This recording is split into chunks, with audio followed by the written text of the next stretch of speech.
ফিনল্যান্ডকে এমনি এমনি অষ্টমবারের মতো সবচেয়ে সুখী দেশ ঘোষণা করা হয় নাই।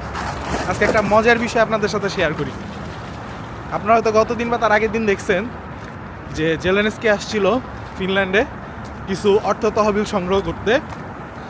বা দুঃখের বিষয়, সে অর্থ তহবিল সংগ্রহ করতে পারুক আর না পারুক, ফিনল্যান্ড থেকে প্রেসিডেন্টের গাড়িতে একটা ট্রাফিক মামলা পর্যন্ত হয়ে গেছে। অর্থাৎ একটা ট্রাফিক অফিসার প্রেসিডেন্টের গাড়ি রং জায়গায় পার্কিং করা ছিল দেখে সেখানে কিন্তু মামলা দিয়ে দিছে। সো এখান থেকেই বুঝতে পারতেছেন যে আসলে বাইরের দেশ বা এই যে আমরা বলি সুখী দেশ, সবচেয়ে শান্তির দেশ, এগুলো কিন্তু এমনি এমনি হয় না। এরা রুলস কিন্তু আপনার একদম প্রপারলি ফলো করে। রুলস সবার জন্য সমান।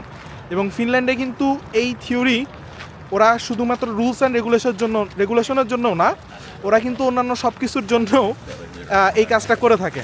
যেমন আপনি যদি কখনো কোনো মামলা খান ড্রাইভিংয়ের সময়, যদি ভুলভাবে ড্রাইভিং করেন বা রিস্কলেসভাবে ড্রাইভিং করেন, তখন কিন্তু আপনার মামলাটা হবে আপনার চাকরিতে কী পরিমাণ বেতন পাচ্ছেন তার পার্সেন্টেজের উপর।